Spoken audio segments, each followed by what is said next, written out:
Сәлеметсіздер ме? Бүгін ИП ашудың жолын көрсетеміз. ИП ашу үшін алдымен жоғарыда Вайтиға кіреміз.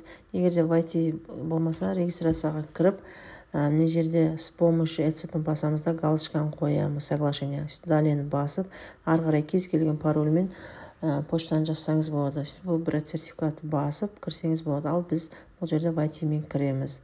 Вайтимен кіргеннен кейін Вайти с помощью, яғни керек ECP-ны таңдап аламыз да, сол арқылы кіреміз. Сөйтеміз да міне. Сол кезде обслуживанияға кіреміз. Астыңға қарай сәл жүріп, уведомление о начале деятельности басамыз. Мына жерде бірінші тұрғанды басамыз. Заказать услугу онлайнды басамыз. Одан кейін барып күтеміз. Сөйтеміз да мына жерде адресті таңдаймыз. Қандай облыс, қандай район, қандай ауыл, сосын қандай көше, соның бәрін таңдаймыз. Негізі көбісі ИП-ға келген кезде осы адрестен шатасады. Егер сұрақтарыңыз болса, жазып кетіңіздер. Жауап беруге дайынмын. Енді бізге индекс керек. Индексті табу үшін Google-ға кіреміз да, индекс Қызылорда деп жазып аламыз. Оны есімізге сақтап, болмаса параққа жазып аламыз. 1240. Мен жерде ИП болғаннан кейін екі осындай заявление тұрады. Оны біз алдыңғы біріншісін басамыз. Создать заново дегенді басамыз. Яғни ескісін біз білмейміз ғой, бұрынғы ипсында қандай қателіктер бар. Сәл астына қарай түсеміз да, индексті жазамыз. Одан кейін мен жерде өзі ауыл, аудан, көше бәрі жазылып тұрады. Естеріңізде сақтап алыңыздар. Бірінші бетте тек қана индекс пен телефон номерін ғана жазамыз. Мен жерде есте сақтап алыңыздар. Облыс, аудан және көшені. Қазір екінші бетте осыны біз анық толтырамыз. Далені басамыз. Далені басқаннан кейін біз екінші бетке индекс жазамыз. Жаңа жазған индексімізді. Одан кейін телефон номерін жазамыз.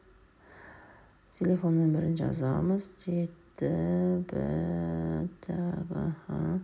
Одан кейін мына жерде біз тип местоположение, яғни біз участок деп жазбаймыз, иное деп жазамыз. Участок ол тоғыларда жазылады. Яғни бір қатып қалған жерде частный домда жұмыс істесеңіз, яғни сол жерден бір өнім шығарсаңыз ғана жазылады. А так иное деп жаза береміз.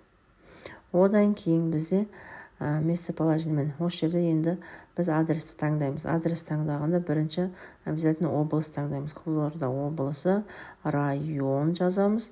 Район жазғаннан кейін барып ауыл, аймақ жазамыз. Ауыл, аймақ жазамыз. Енді бізде жұлдыз 43 па? Сол улицаны тауып алу үшін бірінші қайтадан обратно облысқа барамыз, ауданға барамыз, сельский округқа барамыз. Сөйтеміз да сельский округ таңдап алғаннан кейін астында бізде көше шығып тұрады. Міне, көрдіңіздер ме? Жұлдыз көшесі шығып тұрады. Енді улицамен, көрдіңіздер ме? Улицаны жазамыз. Өздеріңізге ыңғайлы болу үшін анан жоғары, астын төмен қаратып алсаңыздар да болады. Мынаны жылжыту үшін үстіне бір басасыздар да, сөйтіп астына қарай жылжыта бересіздер. 2 рет баспаңыздар. Егер де 2 рет бассаңыздар, көше таңдалып кететін болады. Міне біз керек улицаны тауып алдық. Соны бір басамыз да белгілеп кетеміз. Енді дом номер жазамыз. Дом номер өзі көрсетіп тұрады. Яғни дом номер 43 деп жазамыз. Түсінікті ғой.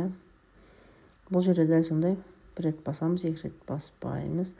Одан кейін астына қарай түсеміз да, не жерде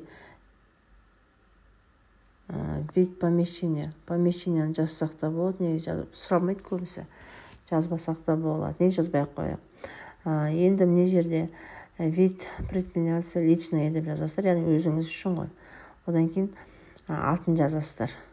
Аты бұл жерде, яғни ИП-ның аты өзінің адамның атымен жазсаңыздар, сол жақсы болады.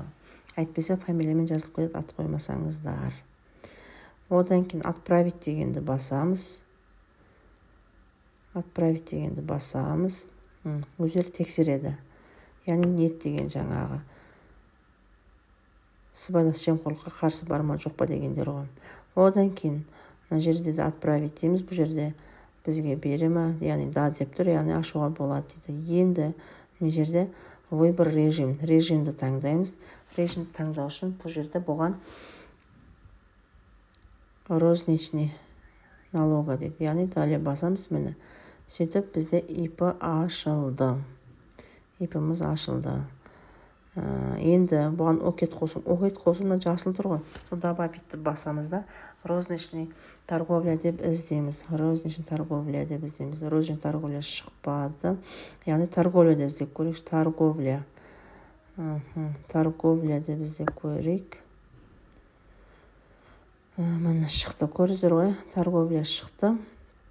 Енді осының ішіндегі прочная розничная торговля, прочная розничная торговля вне магазинах. Яғни түрлері бар, басына жылжытып, мынаны таңдай саламыз. 6-шы сан. Соны таңдаймыз да, сохранить деп басамыз. Сонымен окетіміз біздің дайын.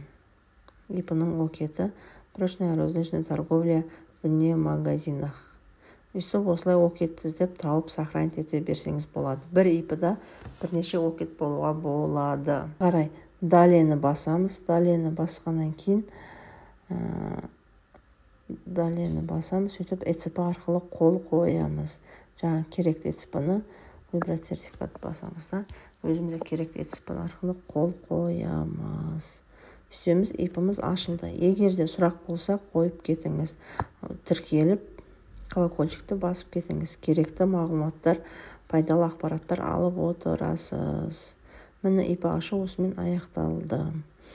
Сосын айтпақшы, ИП ашқаннан кейін барып, сразу басамыз, подписать.